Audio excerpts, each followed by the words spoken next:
Hi, everyone, and welcome to the first episode of Dialogues in the President's Corner of 2024, featuring Dr. Czarda, President of Greensboro College, as well as our special guest today, Paula Wilder, Director of International Programs. So it's the first week of the semester, so how's the start of the semester and year going for you both? So far, so good. Had some very unusual weather last week, which was a bit of a challenge. No snow, just sideways rain for a day. All is good here. All is good. I'm hoping for some snow this winter. I just want to see something. It's been a while. Yeah, it's been too long. So today we wanted to talk with Paula and the work she's doing as the new Director of International Programs here at Greensboro College. So Paula, can you talk about your background a little bit at GC? Because even though you're new in this role, you're not new to GC.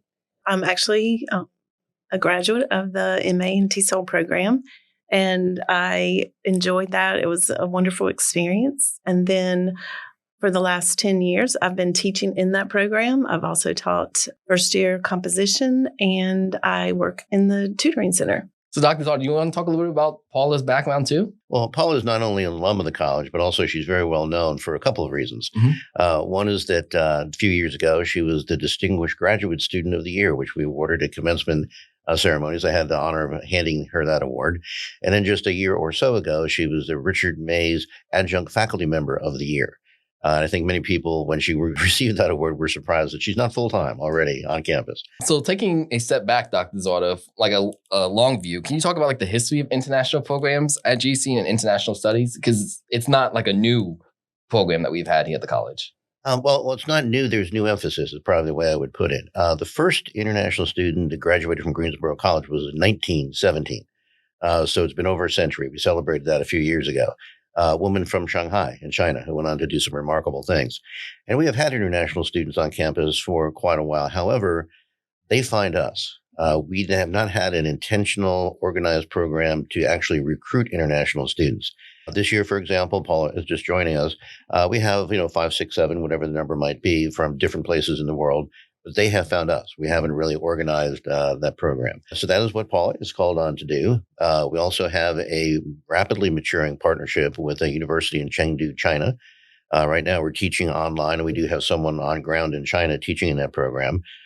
Those students for their fourth year will have the option of finishing in China or coming here to finish their degree. And Paul's already been very involved with that. We've both been to China in the past and so on. What we hope to do is see that 5 or 6 or 7, whatever it is every year, becomes 20, 40, 50, 70, whatever the right number might be. Thinking about like where we were like in the last semester in the fall and starting ahead in like this new spring semester, do you want to talk about, I guess, where the program stands so far entering the new year? I'd say that with Paula coming on board last week, so we haven't given her that much time to get it going.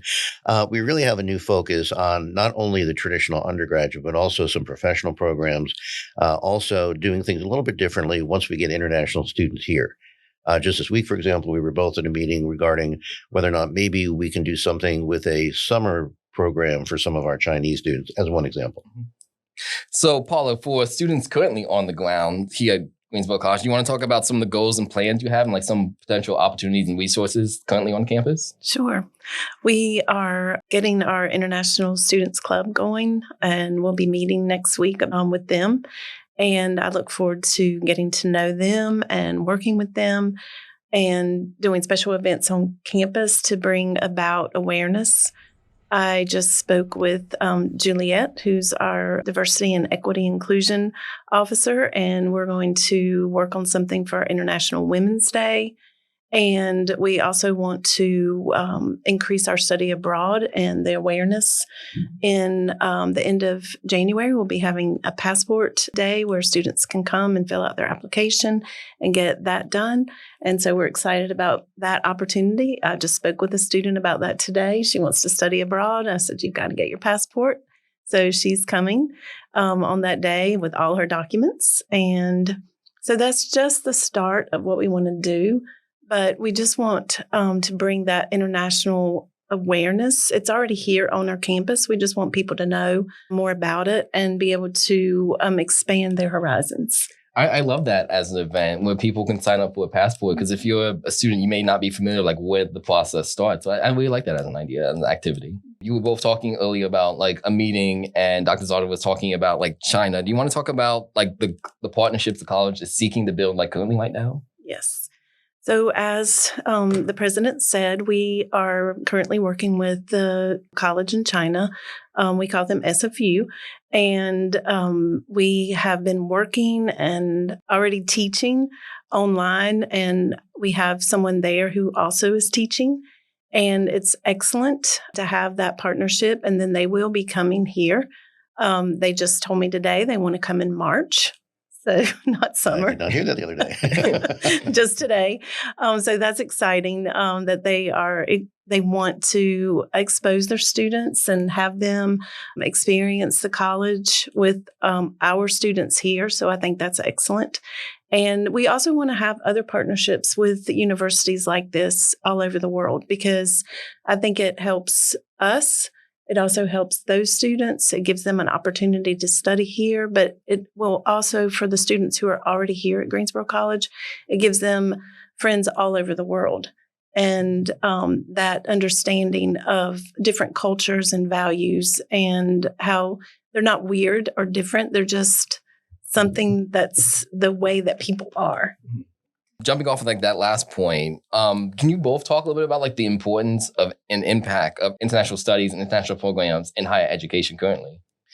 Yeah, I'll start, and of course, Paula could add some of the detail. But first, I would say that we already are a global campus. I mean, it's not as if this is something that's strictly new. I mentioned we've had international students for a while. We have full-time faculty members who were born and raised in Nigeria, Argentina, India, Serbia, and I'm sure I'm forgetting a few. We have members of our board of trustees who are alums of the college who came here as international students, one from Belarus, one from Bulgaria. So on the one hand, yes, we've already been doing this, but we really, again, have not organized it.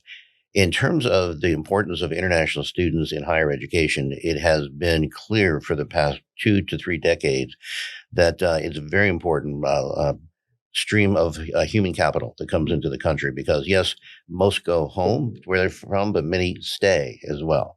And that is something that's very important to our economy and to our culture. So I think that, as the president said, we are definitely an international campus. And I have worked with teachers in Taiwan and China through Greensboro College and helping them to expand their own horizons.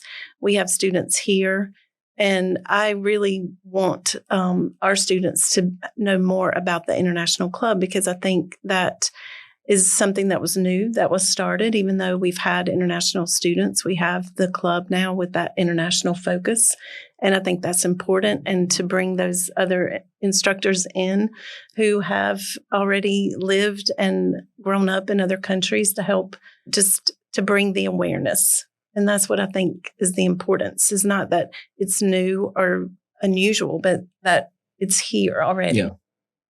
Well, thank you, Paula. And I know we're both looking forward, and the college is looking forward to like the work you're going to be doing with students both here and abroad. And thank you again, Dr. Czarda, for joining us today. Thank you all for watching this episode, and we'll see you soon. Be sure to like, comment, and subscribe. Thank you.